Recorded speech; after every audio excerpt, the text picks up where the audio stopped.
민수기 31장 1절부터 24절까지입니다. 31장은 전체가 미디안과의 전쟁의 승리에 대한 그런 말씀입니다. 그건 내일 말씀도 계속 이어지는 내용이죠. 그 중에 오늘 본문 1절로 12절은 전쟁의 승리에 대한 이야기고요. 13절로 18절은 모세의 책망이고 19절로 23절은 정결에 대한 말씀입니다. 먼저 1절로 12절을 보시면 여호와께서 모세에게 말씀합니다. 2절 이스라엘 자손의 원수를 미디안에게 갚으라. 그 후에 내가 내 조상에게로 돌아가기라. 이 모세의 최후의 사명이죠. 지금 자기 당대의 일을 처리할 기회를 지금 주고 계시는 거예요. 모든 일은 하나님이 주신 기회를 따라서 행해야 된다 하는 것을 우리가 알 수가 있죠. 미디안에 대한 보복, 미디안에게 원수를 갚으라 했는데 이 미디안에 대한 보복이 이게 이제 25장에서 미디안 여자들 때문에 생긴 그 연병으로 많은 사람들이 죽었죠.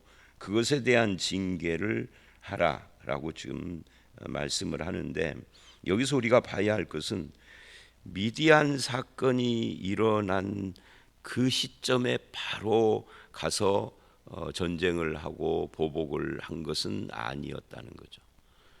그때 당시에는 그냥 이스라엘 가운데서 미디안 여자들과 음행을 하고 그랬던 사람들만 처리를 했고요. 미디안 자체를 공격하고 보복을 하는 것은 지금 여기서 하는 거예요. 그러니까 이 때가 그때로부터 어느 정도 시일이 지난 뒤인지 며칠 뒤인지 아니면은 몇 주 뒤인지 또는 몇 달 뒤인지는 몰라요. 성경이 말하지 않으니까. 그런데 하나님이 하라 하시는 그때, 그러니까 하나님의 때에 하나님의 방법으로 그 미디안에게 보복을 하는 정당한 일조차도 하나님의 때에 하나님의 방법으로 했다 하는 것을 우리는 여기서 알 수가 있습니다. 이건 우리도 마찬가지죠. 우리의 모든 삶이 그것이 정당한 일이라 할지라도 하나님의 때 하나님의 뜻인가 물어봐야 하는 거죠. 그리고 이제 이스라엘의 원수라고 그 2절에서 말을 하는데 3절을 보면 모세가 백성들에게 미디안을 치러 그 전쟁에 나갈 사람들을 무장시키고 미디안을 치러 보내요. 여호와의 원수를 갚되 그래요. 이스라엘 자손의 원수라는 이 하나님의 2절의 표현과 3절의 모세가 그것이 여호와의 원수라고 하는 이 표현을 보십시오. 이스라엘과 하나님은 한 묶음이다 하는 것을 보여주고 있는 겁니다. 이스라엘에게 원수면은 하나님에게도 원수, 이스라엘에게 친구면은 하나님에게도 친구요. 이것은 신약의 우리도 마찬가지죠. 예수 그리스도와 우리가 하나다, 연합됐다, 동일시라는 말을 제가 자주 이야기를 하는데 왜 그게 굉장히 중요한 신앙의 원리이고 기초니까. 예수 그리스도와 내가 하나가 되면 나에게 친구인 사람이 예수 그리스도에게도 친구가 되지만 나에게 원수, 나를 해롭게 하고 나를 핍박하고 하는 자가 있다면 그 사람에 대해서도 예수 그리스도는 똑같이 그렇게 신원해 주시는 거죠. 그래서 계시록을 보면 이 순교자들에 대한 신원 이야기가 나와요. 근데 우리는 여기서 착각하면 안 되는 것이 있어요. 즉시 나에게 해롭게 하는 사람은 해로운 말을 하는 순간 입이 벙어리가 되고 나를 가리키면서 욕하는 순간 손이 말라버리고 나에게 해롭게 하면은 즉시 그 집이나 그 사업이 무너져 버리고 그러는 것은 아니다. 그것조차도 하나님의 때가 있고 계시록을 보면은 지금도 하나님은 그 핍박받아서 순교한 영혼들의 그 기도를 듣고 계시는데 아직도 신원해 주시지 않은 거예요. 그 신호는 언제 일어나는 거죠? 재림 때. 그러니까 뭐 자잘한 것들이야 지금도 하시지만 가장 큰 것은 재림 때 하는 것이에요. 자잘한 것이 아니고. 그래서 그런 하나님의 뜻과 때, 그리고 하나님과 이스라엘, 하나님과 예수님과 성도는 하나의 공동 운명체를 가지고 있다. 그래서 우리는 이런 교훈을 받죠.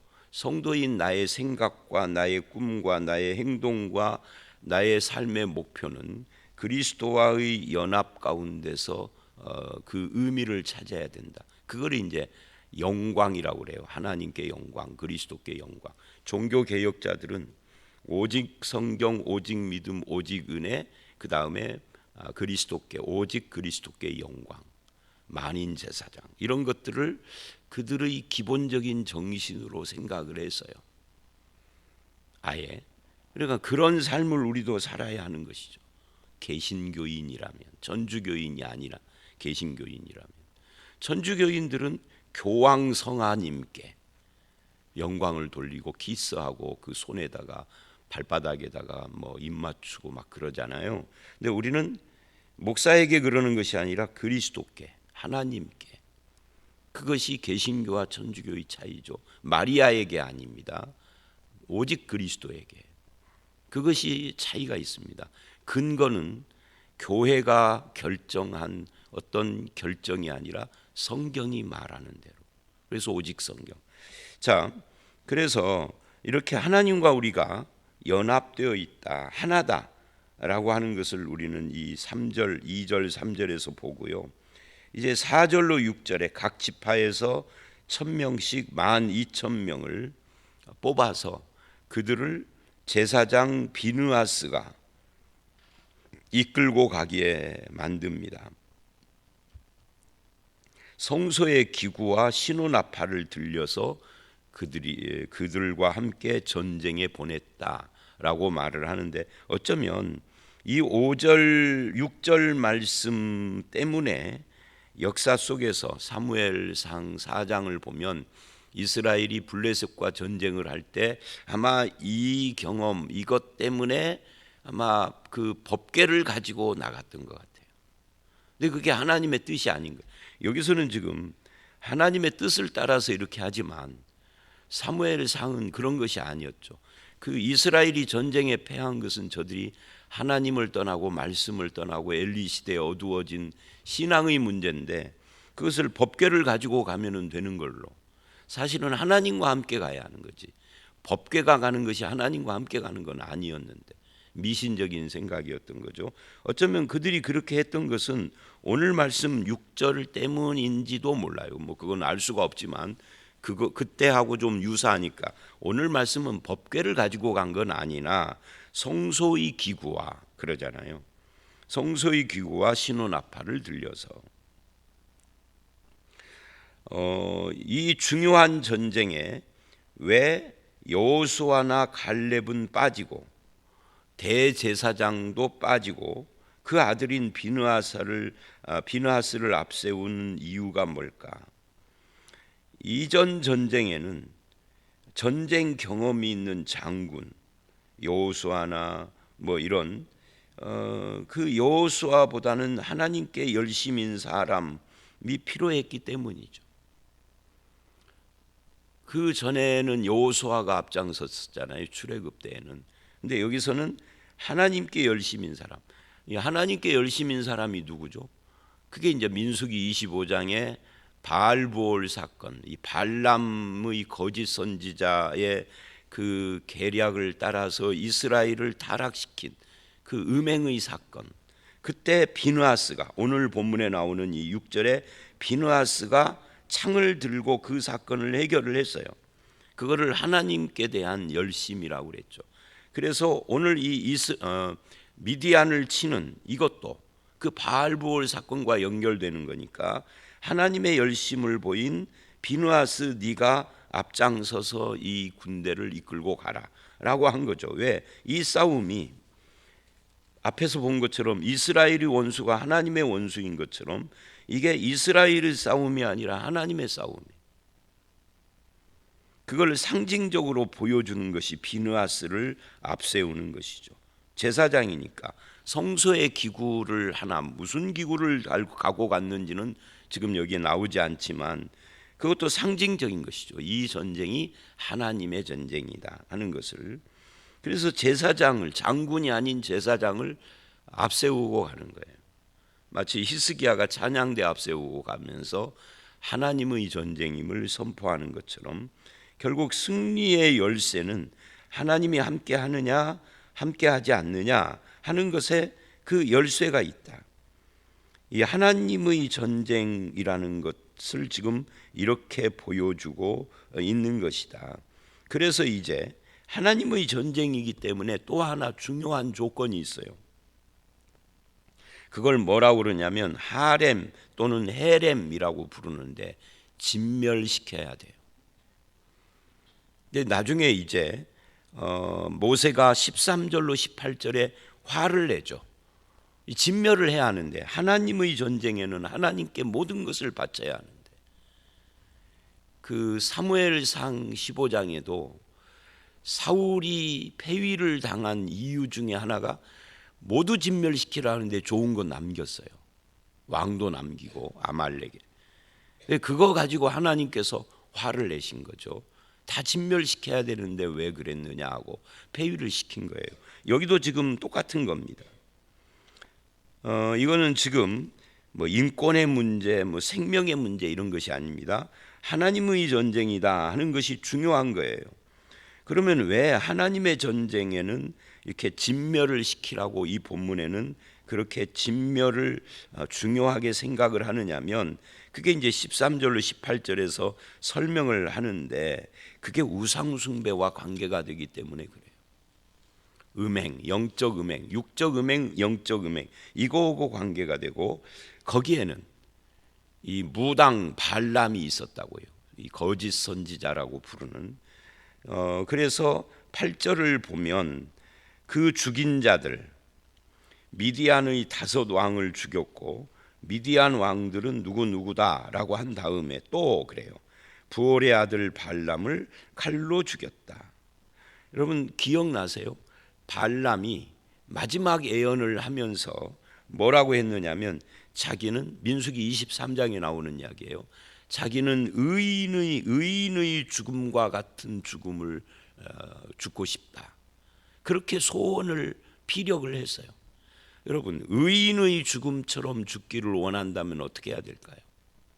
의인으로 죽이려면 이 죽음의 자체, 죽음의 형태를 가지고가 아니라 삶의 형태, 어떤 삶을 살았느냐. 의인의 죽음은 의인의 삶을 사는 사람에게만 주어지는 것이에요.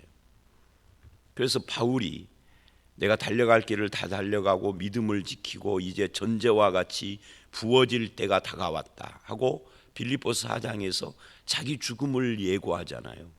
그리고 바울은 결국은 디모데 후서를 쓴 뒤에 죽습니다. 그런데 빌립보서가 아니라 디모데 후서에서 그러니까 디모데 후서를 쓰고 난 뒤에 그리고 순교해서 죽어요. 그때 바울이 뭐라고 그러냐면 나에게 의의 면류관이 예비되어 있다. 나만이 아니라 주님 오심을 기다리는 모든 자, 모든 성도에게다.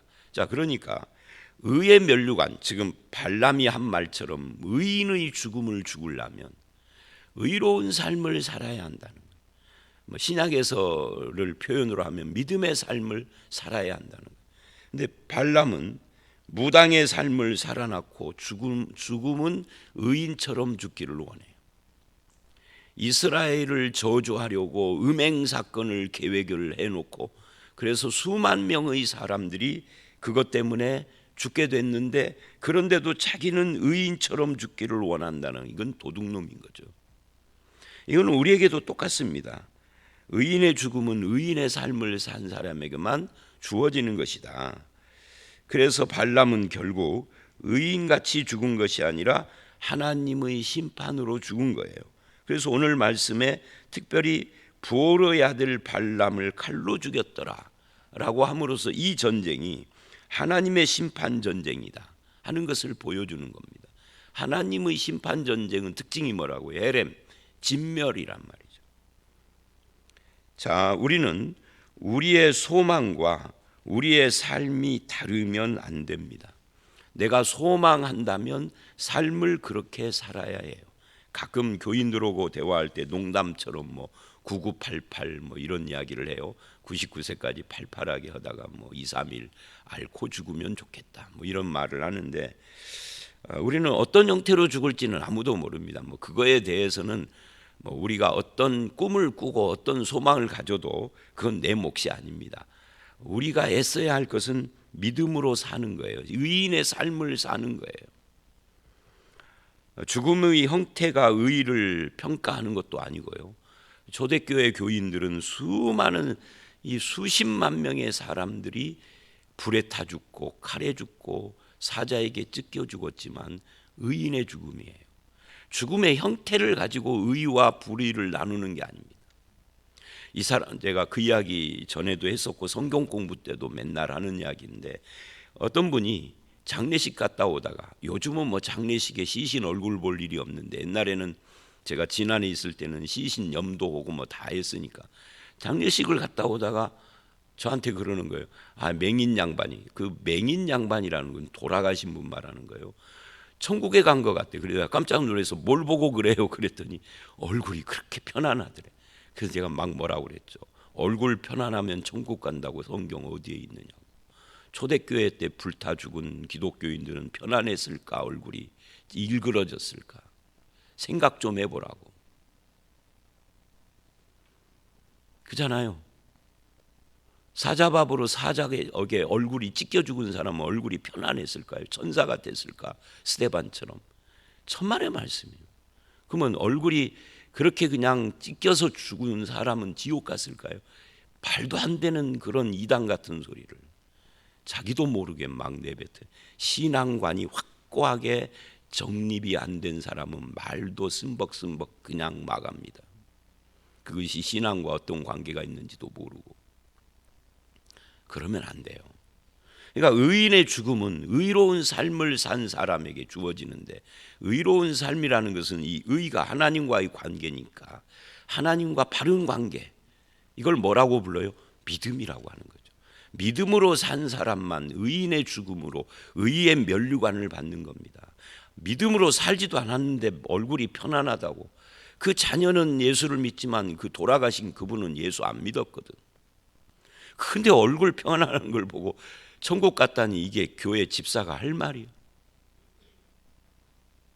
여러분은 그러지 마십시오. 자, 이 부분 발람 때문에 괜히 발람의 죽음이, 자기는 의인의 죽음을 소원했지만 심판의 죽음, 저주의 죽음이라고요. 신앙은 삶으로 살아야 하는 것입니다.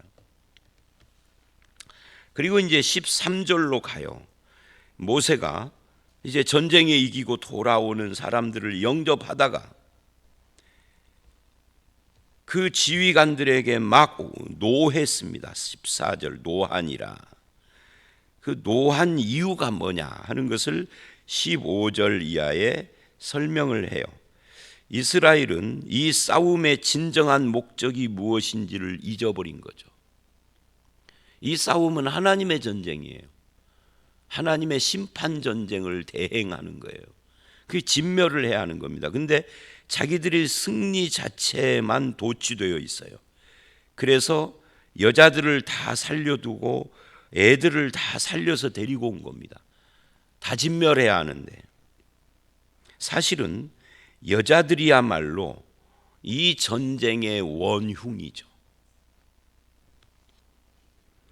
진정으로 제거해야 할 대상들이 여자들이었어요. 왜? 미디안 여자들이 이스라엘을 음행하게 하고 타락시켜 우상인 바알부올에게 엎드려 절하게 만든 그 범인들이기 때문에. 그런데 너희가 어찌하여 여자들을 다 살려두었느냐? 보라, 이들이 발람의 꾀를 따라 이스라엘 자손을 부올의 사건, 이 바알부올 사건입니다.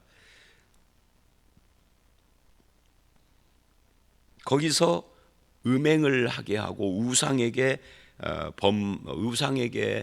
절하게 하는 그런 범죄를 범하게 해서, 그래서 연병으로 수많은 이스라엘이 죽지 않았느냐. 이 발람의 꾀를 따라, 이게 중요해요. 발람, 이 사건은 그냥 우연히 일어난 남녀의 치정 사건이 아니다. 발람이라고 하는 이 못된 이 거짓 선지자 무당이 저주를 하려고 아무리 해도 안 되니까 결국은 음행이라는 꾀를 만든 거죠. 이 발람의 꾀를 신약 성경 요한계시록 2장 14절이 또 말을 해요. 신약 시대에도 발람의 꾀를 따르는 자들이 있단 말이죠. 그래서 우리도 이거 주의해야 합니다. 영적이건 육적이건 간음, 음행은 하나님께서 싫어하시는 거예요. 특히 영적인 음행, 이거 중요한 문제입니다. 그래서 제거의 대상인 여자들을 살려 왔다는 거죠. 그래서 아이들 중에서도 남자는 다 죽이고 여자들도 다 죽이는데, 다만 이왕 살려서 데려왔으니 사내를 아는 여자는 죽이되 사내를 알지 못하는 여자는 살려두어라, 이렇게 간 거예요. 여기서 사내를 알지 못하는 여자, 이건 이제 부부관계, 성관계를 하지 않은 그런 여자를 말하는 건데, 이 어린 여자 아이들이든 나이를 먹은 아이들이든 사내를 알았다 하는 것은 이들이 음란하게 우상 숭배에 빠진 여자들일 가능성이 있다. 왜냐하면 바알을 섬기는 그 신앙이 종교 행위 자체가 성행위였기 때문에, 그래서 사내를 아는 여자 아이들인데도 이미 사내를 알았다면 이들은 우상 숭배에 물든 아이들일 가능성이 있어서 이들을 살려놓으면 이스라엘이 또 영적으로 타락한단 말이죠. 왜 하나님은 잔인하게 다 죽이느냐 하고 항변하는 사람들이 있는데, 뭘 모르니까 그러는 거예요. 하나님이 중요하게 지금 생각하는 것이 뭐냐, 이 전쟁이 하나님의 전쟁이니 헤렘, 진멸해야 되고, 진멸하는 이유 두 번째는 이 우상 숭배, 영적 음행하고 관계가 된다는 거예요. 자, 그래서 발람이 여자들을 통해서 이스라엘을 유혹하고 하나님께 범죄하게 했고, 그 결과 연병의 징계를 받은 원인인 여자들을 살려주면 이스라엘이 내부적으로 썩고 흔들리기 때문에 이런 일들을 합니다. 그래서 죄의 가능성과 영향력을 처음부터 끊으려고 모세가 화를 낸 거예요. 여기서 우리는 어떤 교훈을 또 받느냐면, 그러니까 결혼이 인생에 미치는 영향이 굉장히 크다. 신중해야 한다. 자녀 결혼이든 나의 결혼이든. 내가 아는 사람은 그 어머니가 교회를 잘 다니는 권사였어요. 근데 어떤 남자를 만나서 결혼을 했어요.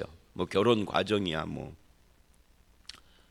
생략하고, 결혼을 하고 한참 살다 보니까 남편이 좀 이상한 거예요. 토요일 아니면 어디를 가. 알고 보니까 여호와의 증인, 주일날 여호와의 증인이야, 남편이. 그걸 숨기고 결혼을 했던 거예요. 처음에는 이혼을 하려고도 하고 뭐 싸움도 하고 난리를 쳤는데, 한 번만 따라가 보자고, 한 번만 따라가 보자고. 그러다 싸우다 지쳐서 한 번 따라갔는데 뽁 빠졌어. 여자가 남자보다 더 빠졌어. 나중에는 권사인 지 엄마까지 데리고 갔어. 그 권사가 교회 권사가 여호와의 증인으로 죽었어. 어디 갔겠어요? 삼위일체도 거부하고 천국 지옥도 거부하는 여호와의 증인을 믿고 어디 갔겠습니까? 결혼의 영향력이 엄청 커요. 그 형제들이 많은데요, 형제들이 그 사건 때문에 다 뿔뿔이 다 찢어져 버렸어요.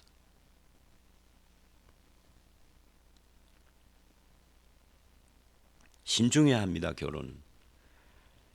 그래서 이 결혼 문제가 얼마나 신중한 문제인지를 지금 이 본문은 우리에게 보여줘요.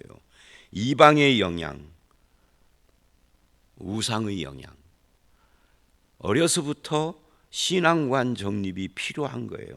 이 전쟁은 그런 의미에서 바알부올의 영향을 제거하려는 하나님의 전쟁이다. 이게 처음부터 선포된 거예요. 2절 3절에서 19절로 24절 전쟁에 참가한 군인들의 정결에 대한 이야기입니다. 이 부분은 그냥 쓱 지나가겠습니다. 하나님은 정당한 것이라도 살인을 행한 그 행위 자체를 기뻐하지는 않습니다. 사체를 가까이 했기 때문에. 그래서 그것을 정결케 해야 한다라고 말을 해요. 신약에 가보면은 살인, 즉 원수 갚는 것도 나에게 있다 하며 원수 갚는 것조차도 금하세요. 그리고는 정결을 이야기를 하는데 물이 나오고 불이 나오죠. 불을 견딜 만한 것들은 불로 지나가게 하고, 예를 들면 칼이라든지 이런 데는 수많은 사람을 베었을 거 아니에요. 불로 지나게. 우리 신약으로 말하면 소독하는 거죠. 불로 지나가면 탈 것 같으면 그건 물로 빨고, 이렇게 해서 사람까지도 다 정결을 합니다. 근데 예수 그리스도가 오신 뒤로는 이런 정결 의식이 이제 사라졌습니다. 그 대신에 우리는 물이나 불로 정결케 하는 것이 아니라 예수 그리스도의 십자가의 속죄의 은혜로 나를 정결케 하는 거예요. 그걸로 신약은 이게 대치가 되는 것이죠. 자, 오늘 말씀 여기까지입니다. 오늘 말씀에서 가장 중요한 것 뭐냐면 이스라엘의 원수가 여호와의 원수고, 신약에 오면은 나와 예수 그리스도는 하나의 운명으로 묶어져 있는 연합된 그런 관계다 하는 것을 가장 중요하게 봐야 합니다. 그래서 이 싸움이 하나님의 싸움이고, 하나님께서 가장 원하시는 것은 영적인 이 간음, 우상 숭배, 이것을 제거하는 겁니다. 오직 하나님, 아버지 하나님, 남편이신 하나님, 성경에서는 하나님을 여러 가지로 묘사를 하죠. 근데 이 신랑 되신 하나님의 신부된 이스라엘에게 가장 중요한 것은 영적 음행, 이거를 차단하는 것이다. 오늘 우리도 똑같다. 그게 발람의 꾀다. 그래서 우리도 발람의 꾀가 나를 더럽히는 것에 대해서, 다른 것에 대해서는 다 온유하게 해도 발람의 꾀가 더럽히는 것은 철저하게 차단하는 그런 성도로서 정결한 삶을 살아가는 저와 여러분들이 되시기를 주의 이름으로 축원합니다. 함께 기도하겠습니다. 하나님, 발람은 의인의 죽음을 죽고 싶었지만 삶은 불의한 삶을 살았던 것을 봅니다. 그런 발람을 이 전쟁을 통하여서 심판하고, 하나님의 전쟁이 이스라엘의 전쟁이고, 이스라엘과 하나님이 묶여 있듯이 우리와 예수 그리스도가 하나가 되어진 것이 신앙이라는 것을 또한 말씀을 통하여서 확인을 했습니다. 주님, 하나님 앞에서 의로운 삶, 그래서 의의 면류관을 받는 의인의 죽음으로 우리도 하나님 앞에 가는 그날까지 믿음으로 살게 하시되, 특별히 발람의 꾀, 영적 간음 사건인 이 영적 음행에 물들지 않고 늘 정결한 하나님의 신부로 살아가는 저희들이 되게 하여 주시옵소서. 오늘 이 하루도 주님 앞에서 정결한 신부의 삶을 살기를 원하옵고 예수님 이름으로 기도드려 싸움나이다. 아멘.